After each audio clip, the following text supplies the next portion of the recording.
Blacklist International and RSG Philippines. Land of Dawn we go. This is game number 1 of a best of 5. We shouldn't forget about the Barretts of Wise. This is a World Championship winning Barretts. It is the Barretts where in Game 4, was able to start that match off against Onyx Philippines in the World Championship with a 2 versus 1 outplay, leading them with 2 early kills. So dapat mag-ingat yung RSG Philippines na hindi magbigay sa early kills dito sa Barretts. Pero parehas din yan para sa Blacklist. Di talaga sila pwede magbigay ng early kills dito para kay Demon Kite on the Pakito. So, question is, are both teams gonna full commit to try to get the turtle, or which team will be the one to try to get a win elsewhere while they give the turtle? Meanwhile, Oh My Venus almost getting taken down by Light. That is very risky coming in from Oh My Venus. John Marvilliluna almost dying in that engage, pero mukhang may konting response naman namang gagaling dito kay Haji. Now, this is going to be a fairly silent game so far, but Turtle has already spawned at sinimulan na rin to ng isang full stack Wise with this Barretts. Yeah, and so Blacklist International and RSG Philippines, parehas nila minamata ang Turtle na to. Pero nakita ni Demon Kite at saka ni Wise na yung purple buff nila ay up. So the rest of Blacklist and RSG ay magko-contest lang, magpo-position dito sa Turtle while both junglers get their purple buffs. Yeah, purple buffs already taken by both junglers here. Papunta na dapat si Demon Kite around the turtle. They're trying to establish pressure. Down bottom lane, medyo dumudugo na si Kenji.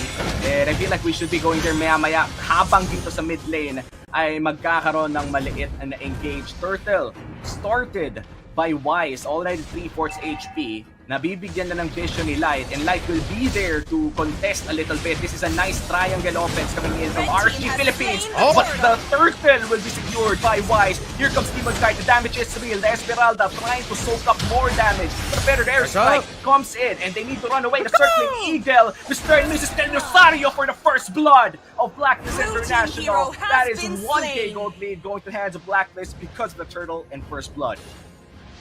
Demon Kite and Kenji fall to the hands of Blacklist International. Dito naman sa top lane si Owl.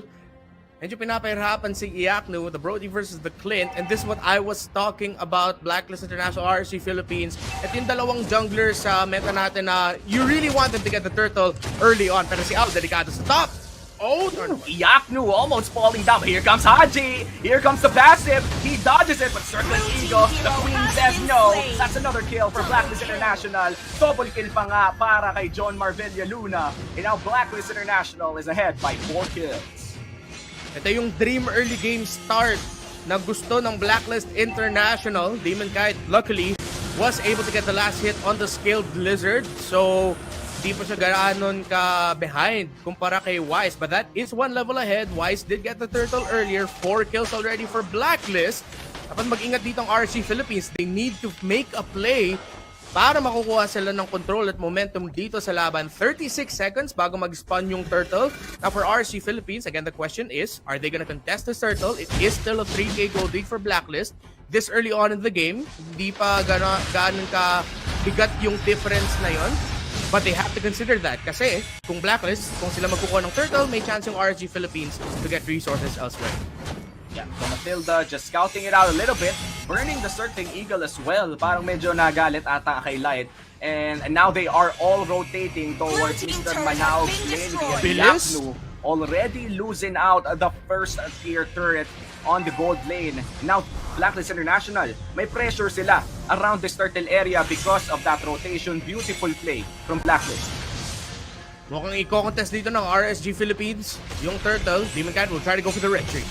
Yeah, Demon Kite, maghahanap ng angulo. He's gonna go in, pero Wise na makakapag-secure ng turtle. Now RSG, or they are forced to back out. Kenji, tanking a lot of damage, pero healthy pa rin naman ang Esmeralda. Here comes the torn apart memory. He's still alive. RSG Philippines failed to execute that turtle, pero walang namatay sa kanila. Clean take for Blacklist International. Oh, this is bad for RSG Philippines. That almost another kill here in Blacklist International. Within the 6 minutes of the game, they are exerting a lot of pressure against RSG Philippines.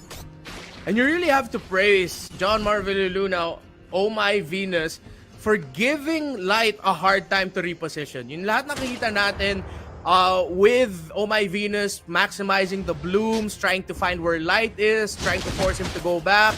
He understands that, uy, nakita ko yung mga previous games ni Light, ang malaki yung bagay binibigay niya para sa RSG Philippines, sa impormasyon, sa mga setup possibilities. So, hindi ko papabayaan si Light na makagalaw na maayos dito, and Light having a difficult time positioning, getting info for RSG Philippines because of what Oh My Venus is doing. Definitely nice corrosive strike coming in from Owl. Light has to survive, has to flicker away, and that is a flicker born out of the position 5 of RSG Philippines. Right now, RSG Philippines should be happy that Aqua does not have any deaths. Pero yung masakit dito, yung mga tore nila, ang bilis na napatumba. Wala na silang first tier towers, meaning that if this is gonna be a late game, it's going to be a very, very late game. Sobrang mahabang laro to give Aqua the space and the time to farm up, but another kill away from the screen.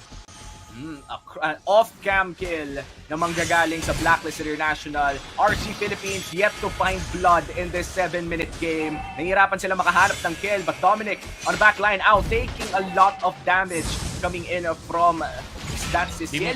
And now, this might just be their first kill. Out, flickers out. Makakapag-turn apart memory, searching Eagle to Mama. And that's Demon Kite falling down once again. Mukhang makakapag-stuntle dito ng isa. The Sicilian still dealing average damage for RSG Philippines. This has got to slow down. Kailangan pabagalin ng RSG Philippines to. RSG Philippines trying to find any openings, but the Blacklist International formation and defense. Saan magaling flicker! Oh, muntik na mahuli! Flicker, a little aggressive for Haji. Na-stun mid-air dito ni Katipon.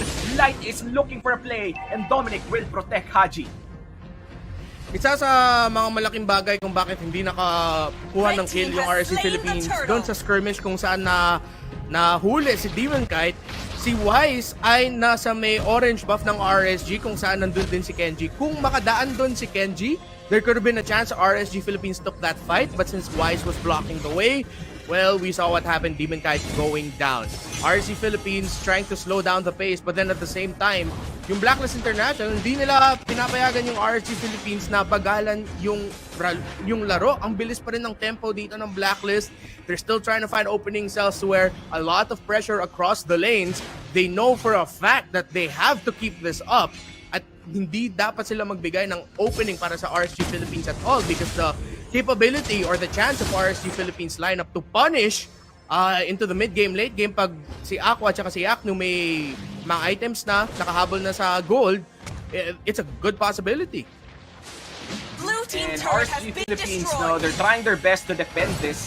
In fact, they even find Venus, pero wala pa rin talaga silang makuwang kill, and they are forced to be on the defensive end ng buong early game na to. 9 minutes in, they're still looking for their first objective, their first kill.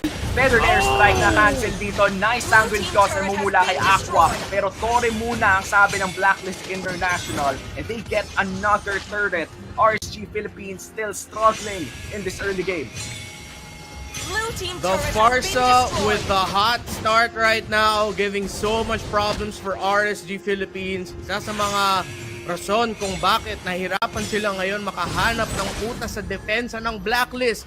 Kada galaw nila, kada play na gusto nila i-execute, isang feathered airstrike or isang combo ng Curse of Crow para may mahuli na stun, ma-burst down dito ni Haji, biglang ma-force back yung RSG Philippines kasi sobrang liit ng window of opportunity nila para makukuha ng burst, para makukuha ng pick-off dito sa side ng Blacklist.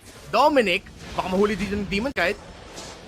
He's nag-consecration na ata, so he's regening a lot of his life. But look at the damage coming in from Demon Kite. Alam mo naman na napakasakit talaga ng double jab combo ng isang Pakito. Pero habang nangyayari ang lahat ng yon, Lord ay sinisimulan na ng Blacklist International at posibleng uncontested ito. In fact, uncontested nga ang first Lord of the game for Blacklist. Free Lord talaga mangyari dun sa scenario na yon dahil si Dominic, he was a threat in the top lane, at dahil inhibitor na lang naiwan doon para sa RSG Philippines, mahirap para talaga para sa kanila na mag-contest dun sa Lord. So RSG Philippines just taking what they can get in this game. With the item check, may lightning truncheon na at Clock of Destiny ang Sicilian at this point dahil naka-build na ng Athena's Shield, dito si Wise, may Athena Shield na din dito si Oh My Venus.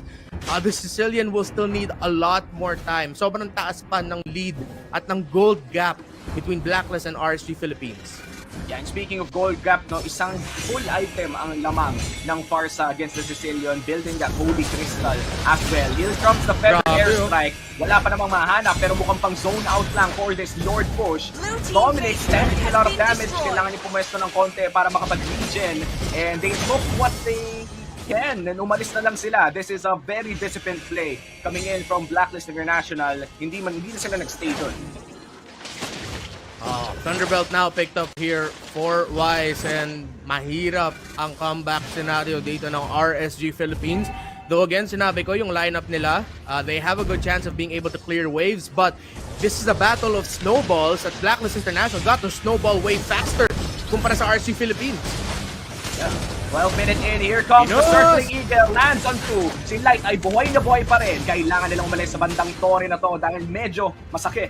They go back to the mid lane. Kinat pala to ni Demon Kite. A nice macro move from RSG Philippines. Pero si Demon Kite dapat mag-ingat dito. Hanapin dito ni Wise. Natin makakatipi pa siya. Abot. He will be able to get away just in time. Munti ka na yun. Munti ka na yun. Nagtago-taguan pa sila ni Wise. Pero habang nagtatago siya, nakakuha na ang kanyang orange buff. Light namatay bago pa masama na circling eagle. Ba't ang damage coming in from si Stillion? Demon Kite kailangan tumakbo. The Brody finishes him off, and now Blacklist International, they get 8 kills to RSG's 0. Munti ka nang makakuha ng first kill of the game, mga RSG. But still, dahil mataas na yung gap in terms of the levels and in terms of the items, and Oh My Venus was able to get away just in time, guiding wind, helping him get out. Ng RSG Philippines, they can only stand and watch and defend. Uy, muntikan pa nga mahuli si Ako. Grabe talaga si Haji sa laro na to. Salik imam. The flicker, the circling eagle in, the turret is down, and that's 2 inhibitors down for the side of RSG Philippines. Guiding wind palabas. They are taking one objective and not staying. They go back. Grabe. Again, ito yung sinabi ko for a moment kanina na this is the battle of the snowballs. Yes, both teams, both compositions, meron silang mga pyesa na pang late game, pang scaling, or mid to the late game, but there is also a high possibility that kung sino man yung nagkaroon ng mas magandang umpisa sa laban ay makakakuha ng control for the mid game and then maybe for the whole of the game. Both teams had that, and it's just in this game nakita natin it was Blacklist International who had the dream start na sinabi ko kanina. Yeah, and for some reason, Blacklist International, they do stop taking that Lord, no? 1/3 HP na lang, that could have been easily taken by Blacklist, but I feel like ayaw nilang kumbaga ituloy kasi alam nilang nandun lang si Demon Kite at medyo malayo pa ang kanilang Uranus. But right now, itutuloy na nila dahil sino-solo ng Uranus. The total Delar move na ginagawa ng Uranus sa loob. The German cut maneuver by Dominic. And now the Lord will be free because of his unbelievable zone out. Now Dominic might just pay the price here. Consecration, and he's gonna guiding wind out. Blacklist International still not giving any kills. Or in fact, anything to RSG bukod sa isang torre sa taas. Grabe, parang nung sa scene na yun, pwede mo na maglagay ng ski sa pangalan ni Dominic. Si Dominic ski na yan eh. Grabe yung pag-cut niya. Nung nakatakas pa nga, tinulungan pa nga siya ni Mamsius makatakas doon. And again, Blacklist International, I like the patience that they're showing, still respecting the possibility na RSG Philippines can turn this around kung hindi sila mag-ingat. RSG Philippines, tingnan natin kung ano gagawin nila dito sa depensa. Oh, here comes the feathered airstrike. Owl mo ang babagsak ata pero buhay pa rin. Anong nangyayari? Here comes the ano yung pangalan ng tayo ulti? Proxy na pasabog na isa. Here comes the Lord in the mid lane. Nagkakalbuhan na nga. 2 inhibitor turrets down. They're going in for the push. Circling eagle dito sa likod. Kasama ang dinosaur. At tinulak na rin palayo. Here comes the ultimates coming in from Blacklist International, and they are just going at it. Numbing at the base. That is game 1.